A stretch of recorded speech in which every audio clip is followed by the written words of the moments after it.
Welcome to Tech Forward, the show where we break down the big ideas shaping our future. I'm Zia. And I'm Alec. Today, we're tackling a huge topic, something that's on every parent and teacher's mind.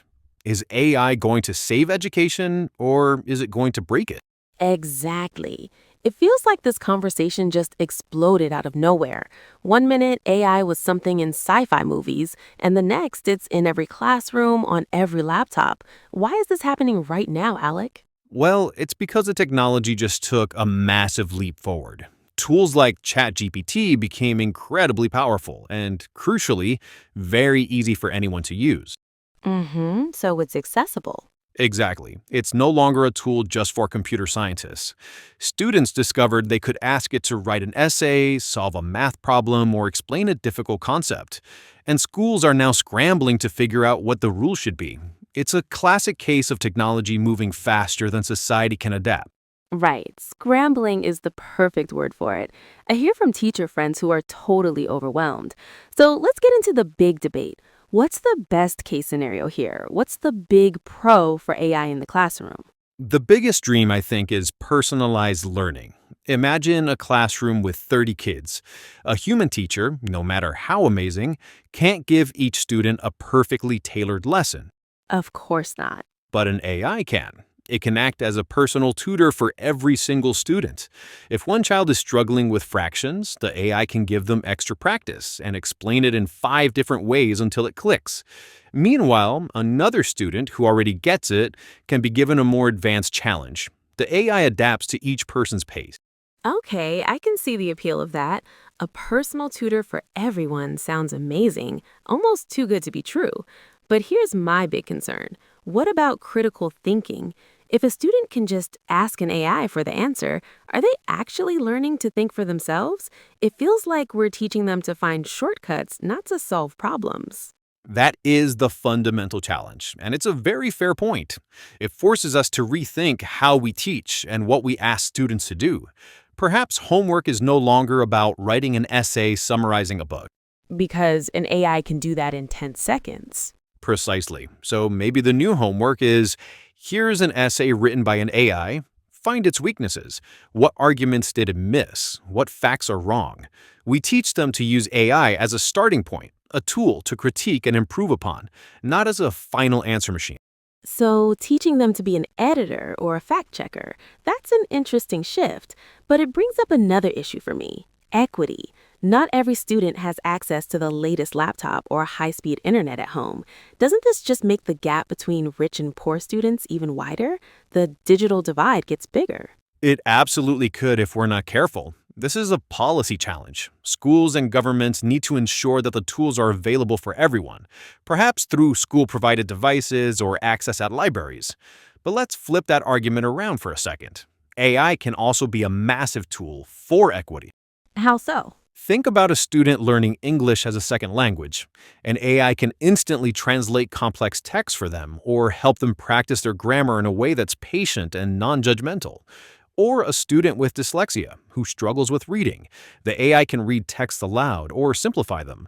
It can level the playing field in ways we couldn't before. Okay, that's a powerful point. The accessibility angle I hadn't fully considered. Let's make this more real.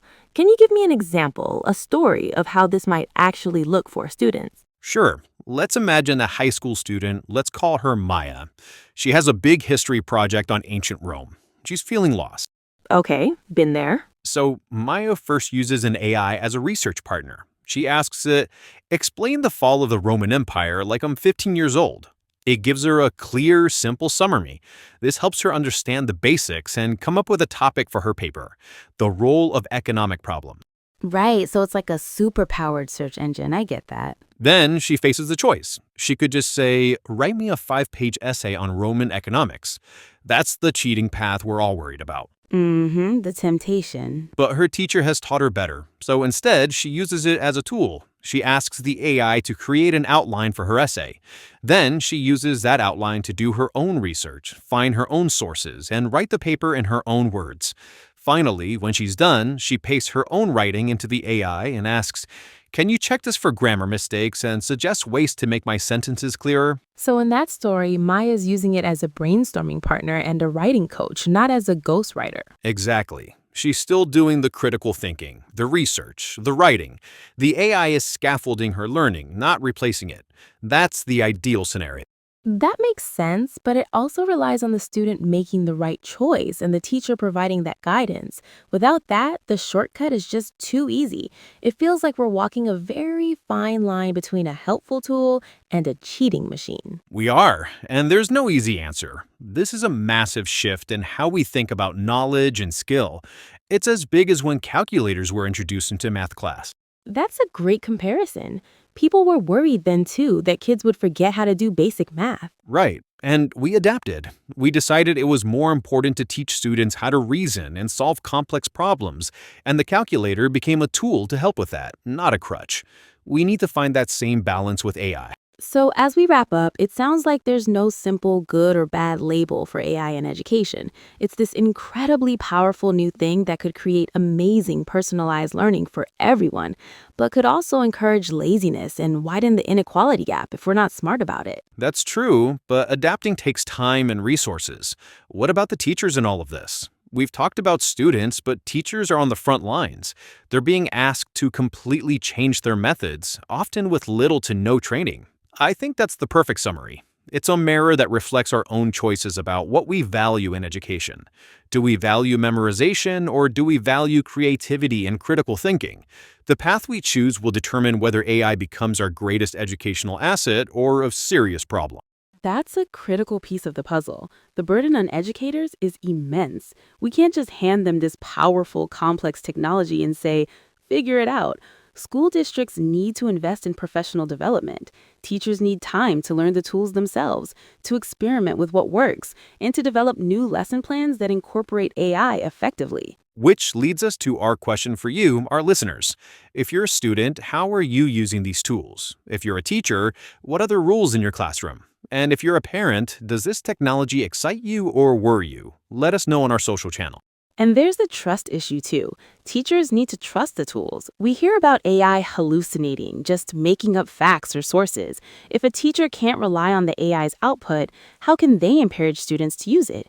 It adds another layer of fact-checking to their already overflowing plates. Thanks for tuning in to Tech Forward. We'll see you next time.